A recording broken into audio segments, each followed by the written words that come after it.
It's just incomprehensible that they knew about it, and as you know, one law enforcement officer was murdered by these two brothers after these individuals knew full well that they were responsible for the bombing. Diaz Kadrabayev absolutely denies the charges. As we've said from the very beginning, he assisted the FBI in this investigation. My client, Azamat Ajayakov, feels horrible and was shocked to hear that someone that he knew at the University of Massachusetts, Dartmouth, was involved with the Boston Marathon bombing, just like many other individuals who were interviewed on campus. He has cooperated fully with the authorities.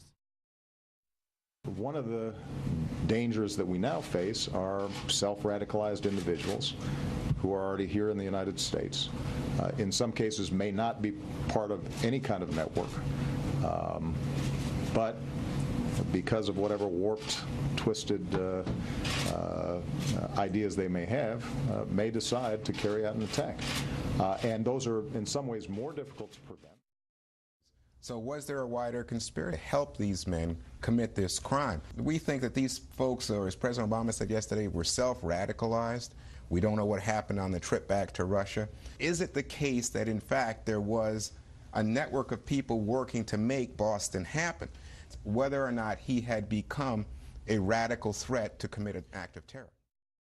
Look, any assumption that these are lone wolves and that if you're self-radicalized, you're therefore operating alone is simply unwarranted. Look at the guy who attempted the bombing in Times Square.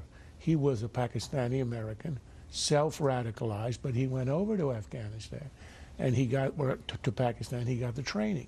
So you can be self-radicalized, and then once you become a jihadist, a fanatic in your ideology, you would go over, you might go over and get training. There is no indication that all of this was done entirely on their own. If you talk to experts who know about the type of bomb that was used, that is very hard to do from a manual, and it is a sophisticated device, even though it looks as if it's not, especially with the kind of remote detonation that was used, and that implies there was training. And look at the coincidence.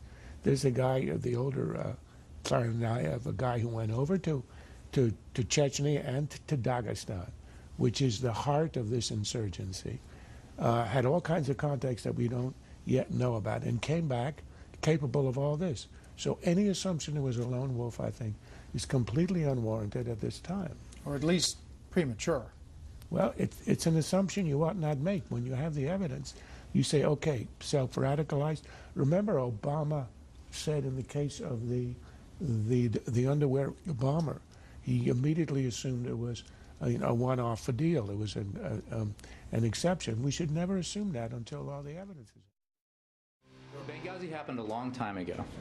We are unaware of any agency blocking an employee who would like to appear before Congress to provide information related to Benghazi. Anybody who wants to be heard by Congress is welcome to be heard by Congress, in our view.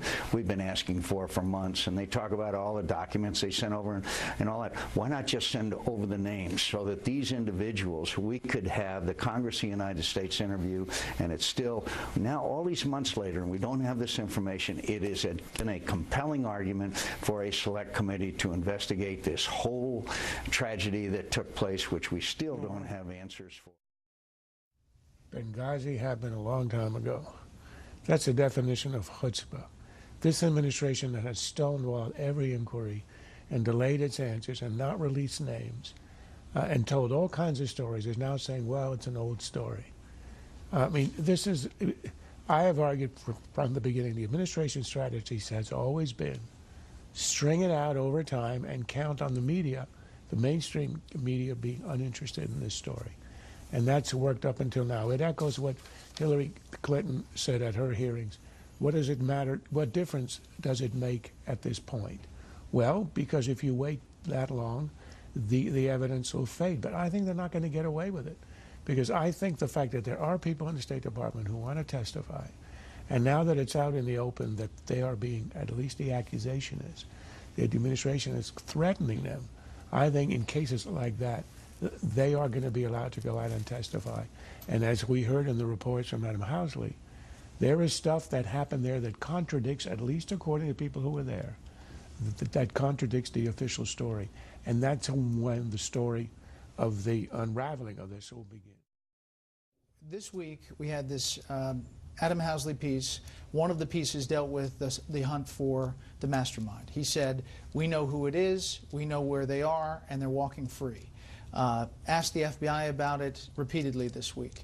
Now we get these pictures today. Right. Now this is 8 months later. Those are cameras from surveillance cameras on the consulate grounds. 8 months later? Right. I mean, that's now, exactly, this is what the FBI said. Was it a result of Fox News reporting? Absolutely not. Our plan was to publicize these photos. Was in the works for weeks, and the decision to post these this morning was already made long before your producer found it necessary to even call us.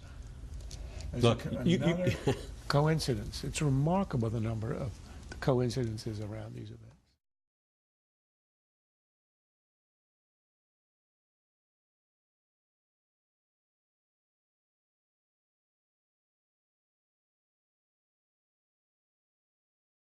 This has been a Sunfish production.